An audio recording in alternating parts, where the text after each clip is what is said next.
The family school is particularly made to assuage the fears of a mother starting out homeschooling. This is the easiest step, I think, to come into homeschooling. I wish that I would have found this 6 years ago. It's the blending of the gospel with the curriculum is most attractive to me. The resources are there and the help is there. You don't have to have a master's in education. You don't have to have a teaching degree. You don't have to have any experience teaching. You just need to love your kids and be willing to learn.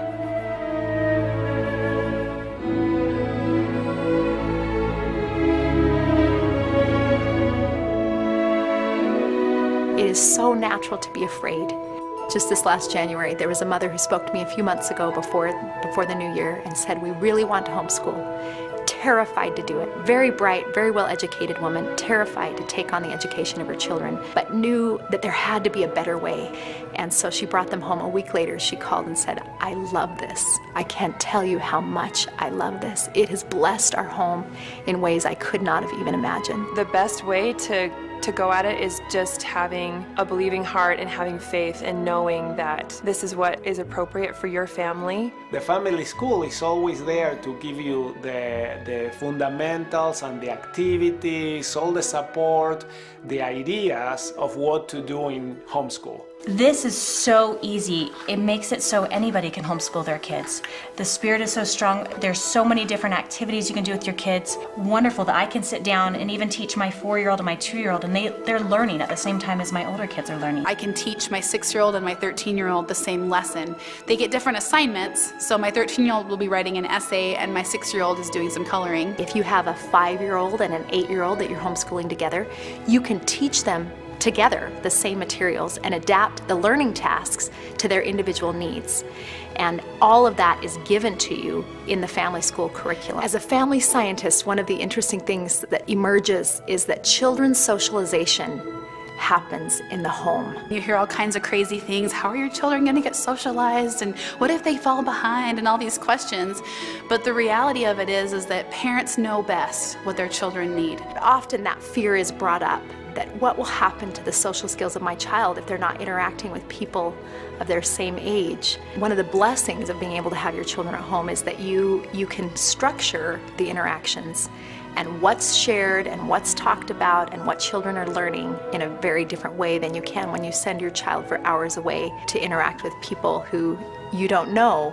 In a school setting, children have all this anxiety develop earlier than they would naturally about being part of the in-group or being safe, not being made fun of, all of which can contribute to anxieties in the school setting that they wouldn't experience at home. That particular situation of interacting with people who are within 12 months of your age never will happen again in your life. My kids actually have more friends now than they did when they left the public school system.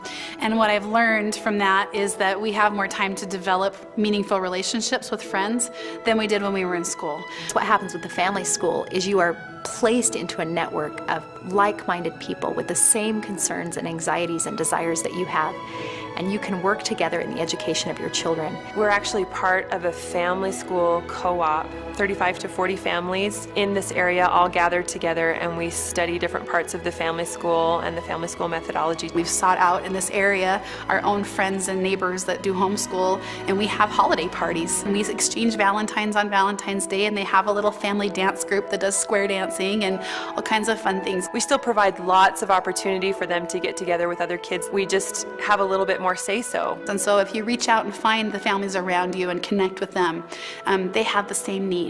And so those needs can be met very easily if you get together and work together. This Christ-centered way of teaching, invite the Holy Ghost into your teaching in a way that enables you to learn and teach with power that you have not yet experienced and that you'll be amazed by. Incorporating these gospel principles into our everyday learning has helped us not have our religion be just something that we do on Sundays.